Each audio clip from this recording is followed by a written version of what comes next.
Greetings, my friends, and welcome to another episode of The World According to Waz.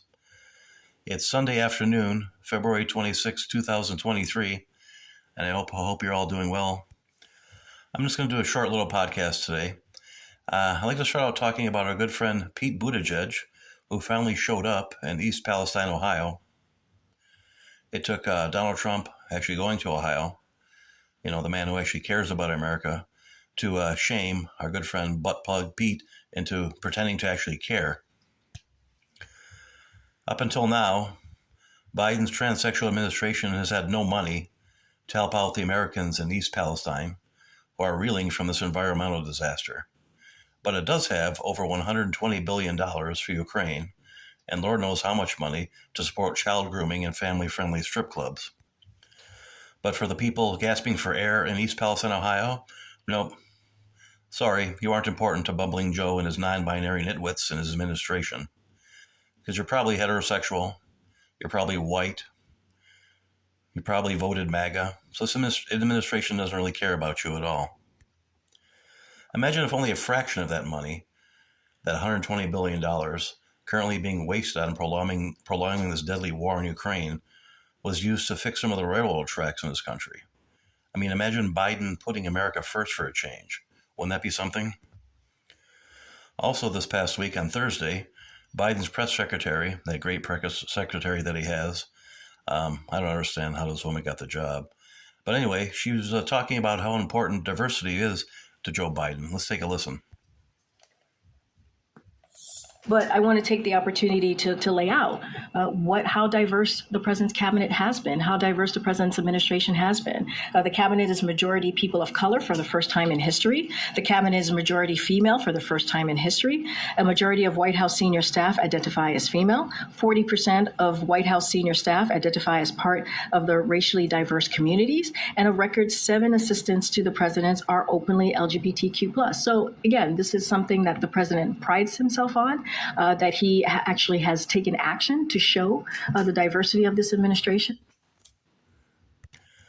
So apparently that's what's important to Joe Biden. But he left a lot of people out. I mean, what about a belly dancing left-handed chefs named Lou? Don't they count? Shouldn't they have a shot at being White House chef, for example? I mean, I personally don't care if you're heterosexual or homosexual, bisexual, trisexual, whatever. I don't care what color the skin of your skin is.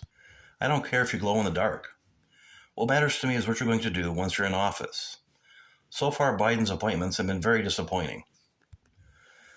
On the one hand, his cabinet is quite diverse, but on the other hand, they're all pretty much the same.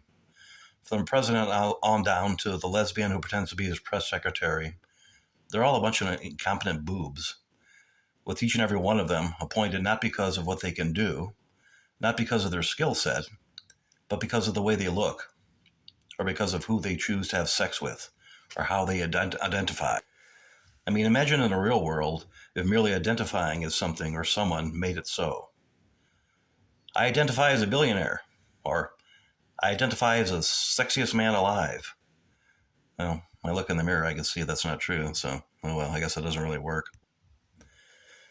I'm going to be commenting a lot more on our culture and the culture war that we're involved in upcoming podcasts.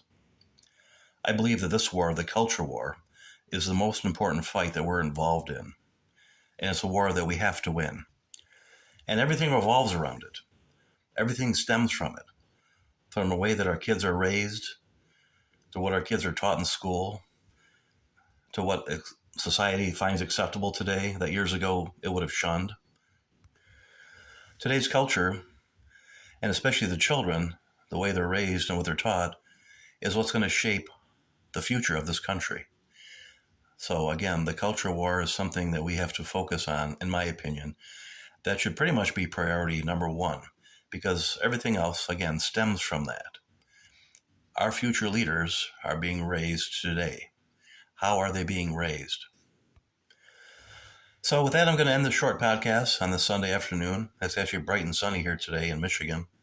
It's probably about 45 degrees out, which is not too bad.